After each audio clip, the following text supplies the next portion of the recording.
make a quick video today on changing your fuel filter. This is an extremely popular style of fuel filter on all makes and models of trucks, the clear canister style.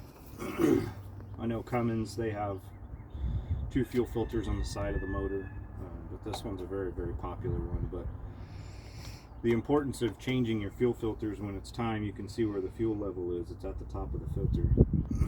That's indicating that that filter's life is over. It's time to put a new one in it. And this will affect everything from your fuel mileage to your power when you're pulling,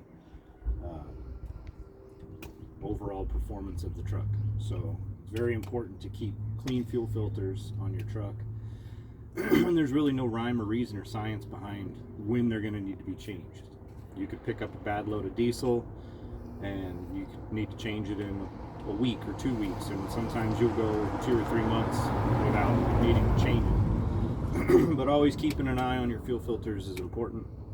So for the purpose of this video on the canister style filter, I'm going to show you all how to do it and ultimately save yourself some money, because I source my filters from Napa because they're a good premium filter and I get a discount on them. Because I have an account at Napa, so I pay less for my filters than I would at a lube shop, and I don't have to pay somebody to do it. All you need is three simple things. You need the proper wrench to be able to pull your nuts off of the canister. You need a filter. You need a jug to drain your fuel into, a rag, and some oil to lube the O-rings, which I'll show you here in a second. So here we go.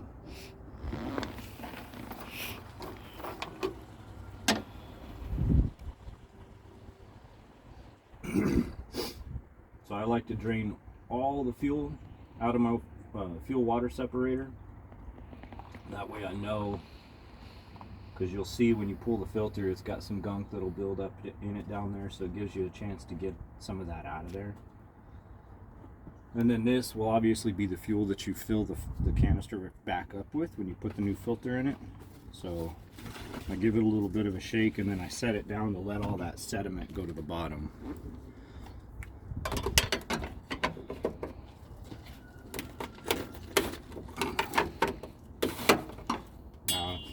Always be careful when you're tightening this main nut back down, because you do not want to crack it. If you crack it, you're stuck wherever you're doing this. So you want to get it tight, but you don't want to Hercules down on it and crack it. So always make sure that the inside of your threads are very clean, because remember, the last thing you want is air in your fuel system. So I make sure that that's nice and clean. Your canister, replace these O-rings every single time. Never reuse these O-rings. And then make sure, see how the seat's got dirt and stuff on it, where the nut seat's down on it? Just make sure that you clean it up real well. I always clean mine inside and out, just to make absolutely sure it's got no debris between the seal or the nut.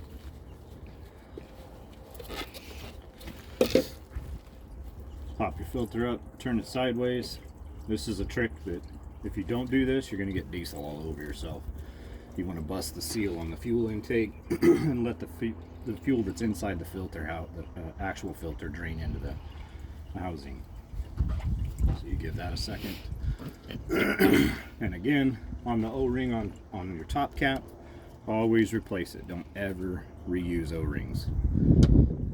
That's just one risk of leak that you don't want. And make sure on this one too, you clean up the seat real well. Make sure there's no dirt or buildup.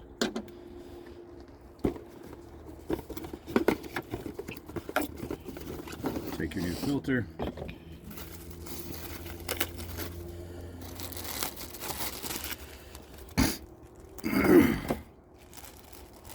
And this is a very important step. Make sure you do not skip this step. You want to put, I use engine oil on my seals. So what I do,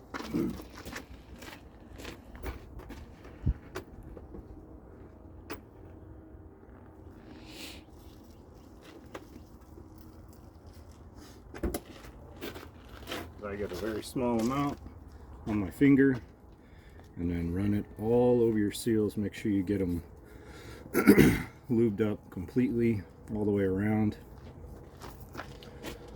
and then slide it over your canister. And remember, the seal goes on the bottom of this lip, not the top. If you put it up here, your truck will cease to run because you're going to be pulling fuel in. So the seal goes here, not here. Very important. New seal on the cap. Pop my old filter off of there. Something else to always watch out for is make sure that you don't leave this old rubber seal in on there. Make sure this is completely clean. It should look like that. So I take my rag. Again, this is where the seal is going to seat, so I make sure it's nice and clean. Double check that you don't have any excess debris in there. See, new O-ring. Set it down. Take a canister.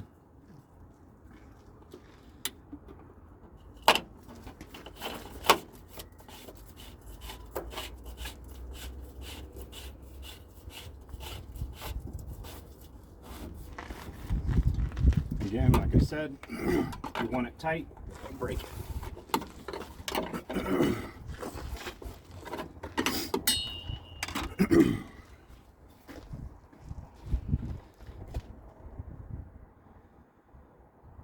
Always remember, you want to completely fill this canister back up with diesel. Don't go halfway. Don't do anything like that. Make sure that you fill it completely back up. So in addition to this fuel that I just took out of here, I keep a small jug of clean, fresh diesel as well to be able to top it off, because sometimes it won't fill it all the way up and all that debris will start to come out. I'm going to try not to put that back in the filter housing.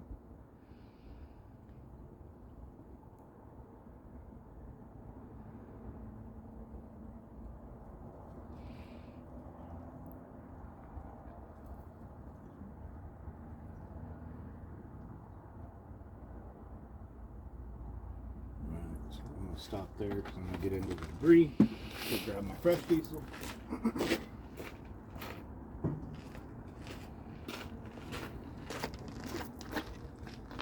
Try not to spill it.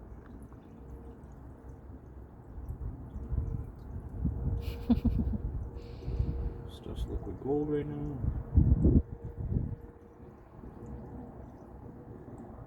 So now I bring it all the way to where it tops the very top of the filter, just below the threads. And then to eliminate air, if you just give it a few taps, you'll see those air bubbles start to kind of surface. Make sure you got your new seal on properly. Cinch it down, make sure your petcock valve is shut completely. You're ready to fire up and go. So there's the video. Hopefully this is helpful. You guys have any questions on maintenance, just every day taking care of your truck stuff, feel free to reach out to me, Joshua TBC Consultants, and stay tuned for the next one. We'll see you on down the road.